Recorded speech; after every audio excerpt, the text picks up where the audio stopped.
कर लेते हैं। इंदौर के राजा रघुवंशी हत्याकांड में एक नया खुलासा जो हो रहा है उसके बारे में INS24 में सबसे पहले इंदौर के उस ढाबे पर पहुंचा जहां पर कि बैठकर राजा रघुवंशी की हत्या की साजिश रची गई थी। यही वो जगह है जहां 6 घंटे तक बैठकर सोनम, राज कुशवाहा और 4 अन्य आरोपियों ने प्लानिंग की थी। सूत्रों के मुताबिक सोनम की एंगेजमेंट के बाद ही इस हत्या की पटकथा लिखनी शुरू हो गई थी। इंदौर के इस ढाबे पर बैठकर एक के बाद एक प्लान तैयार हो रहे थे। फिर सब कुछ वैसा ही जैसा कि तय किया गया था।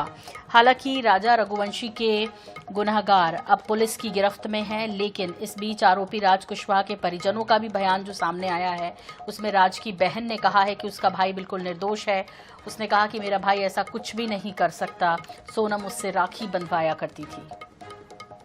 सबसे बड़ी खबर और वो सबसे महत्वपूर्ण जगह जहां पर अभी तक कोई नहीं पहुंचा, सबसे पहले INS पहुंचा है, जिस जगह बैठकर राजा रघुवंशी की हत्या की प्लानिंग, हत्या का षड्यंत्र सोनम रघुवंशी और राज कुशवाहा ने रचा था। इस वक्त मैं इंदौर के उस इलाके में खड़ा हूं जिसे योजना क्रमांक 166 कहा जाता है, 166 नंबर योजना क्रमांक। और यहाँ पर मेरे पीछे की ओर आपको ये जो रेस्टोरेंट नजर आ रहा है, जो ढाबा नजर आ रहा है, अवंती नाम का ये ढाबा है। अवंती किचन एंड रेस्टोरेंट, ये वेज नॉनवेज ढाबा है और ये यहाँ पर शराबखोरी होती है और देर रात तक यहाँ ये ढाबा चलता है।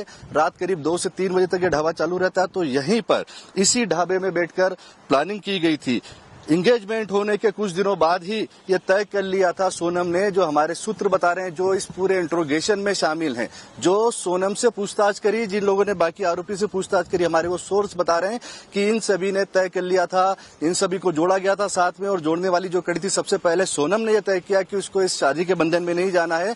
वो राज कुशवाहा से प्यार करती थी और राज से शादी करना चाहती थी, पर चूंकि सोनम के पिता जो है वो हार्ट के पेशेंट है, इसके चलते उन्हें कोई सदमा नहीं देना चाहती थी। तो उसने ये प्लान किया कि मैं एंगेजमेंट करूंगी, शादी करूंगी अपने माता पिता के कहने पर, तत्काल उस आदमी की हत्या करने के बाद में विधवा हो जाऊंगी और विडो हो जाऊंगी तो मुझसे कोई शादी नहीं करेगा। ऐसी स्थिति में मेरा और राज कुशवाहा का शादी करना आसान हो जाएगा। तो ये वही ढाबा, इस वक्त ढाबा बंद है। यहाँ से हम अंदर दिखाने की कोशिश करते हैं कि किस तरीके का ये अंदर का नजारा है।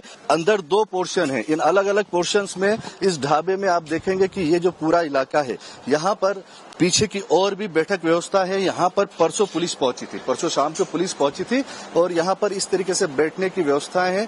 चूंकि अभी स्टाफ है, ये रात में काम कर रहा होगा, देर रात तक काम किया होगा, तभी स्टाफ उठ रहा है। पर ये जो केबिन्स बने हुए, इसी तरीके के केबिन इधर पीछे अंदर की साइड भी है, कुछ केबिन पीछे की ओर भी है। तो जहाँ पर बैठ करके ये पूरी साजिश रची गई थी। दोपहर में 3 बजे पहुंची थी सोनम और उसके साथ में राज था। राज के साथ में उसके जो बचपन के साथी हैं, उसके 3 साथी आकाश, विकास और आनंद, ये सभी यहाँ पर पहुंचे थे। और इन्होंने यहाँ पहुंचने के बाद में इस ढाबे में पहुंचने के बाद में बातचीत शुरू की, प्लानिंग शुरू हुई। प्लानिंग में ये तय हुआ कि किस तरीके से सोनम शादी के तत्काल बाद अपने पति को लेकर निकलेगी, यहाँ से पहाड़ी इलाके में जाएगी, किसी सुनसान इलाके में उसे ले जाएगी और वहां पे ले जाने के बाद में वहां हत्या की जो काम है उसकी जिम्मेदारी राज और राज के साथियों को सौंपी गई थी। तो राज के जो तीनों साथी हैं उनसे बैठ के तय हुआ था, इसी ढाबे पे ये पूरी प्लानिंग रची गई थी। तो ये जो पूरा घटनाक्रम था, ये जो पूरा इतना सनसनीखेज अपराध किया गया, उसकी पटकथा, उसकी पूरी कहानी इसी ढाबे में लिखी गई थी। मुझे ये बताइए कि आपके भैया सोनम के परिवार को कैसे जानते थे, आप लोग उनके परिवार को कैसे जानते? क्योंकि वो वहाँ पे काम करते थे, इस वजह से वो उनको जानते थे। ये जो बातें कही जा रही हैं आपके भाई को लेके, सोनम को लेके, आप लोगों को भी ऐसा लगा या आपके भाई सोनम को क्या मतलब? ऐसा बिल्कुल नहीं लगता और ना हम इस बात को मानते हैं, क्योंकि हमने जितना देखा है वो उनके बीच में भाई बहन का रिश्ता था, छोटे भाई जैसे कोई काम करता है अपने आप, तो वो दीदी बोलता था भैया उनको, और वो बेटा बोलती थी कि तू कहाँ है, छोटू तू कहाँ है, ऐसे बात होती थी। ऐसा है कि तो कभी ये सब नहीं, और 5-10 मिनट जो भी बात होती थी, 5 मिनट कि हाँ आ रहा हूँ, बस लेट हो रहा था, ऐसे बात होती थी। अब ये जो सारी चीजें बता रहे हैं, इसमें आपको क्या लगता है, ये कोई षड्यंत्र है या ये कोई साजिश है? हमारे भाइयों को फंसाया जा रहा है दोनों को, उन दोनों ने ऐसा कुछ नहीं किया, सब गलत है। आपके घर में कौन कौन है बेटा? मेरी मम्मी और मेरी छोटी बहन और मैं और हमारा भैया, सिर्फ हम यहाँ पे 4 रहते थे। 5 लोग यहाँ पे रहते थे और हमारी जो दीदी है वो वहाँ पे गांव में रहती है। आपके घर को चलाने वाला अकेला आपका भाई था? भैया है, वही काम करते थे, तभी हम स्कूल और कोचिंग जाते थे, जो भी है। अब वो नहीं, हम यहाँ कैसे रहेंगे, यहाँ हमारे भैया कब आएंगे?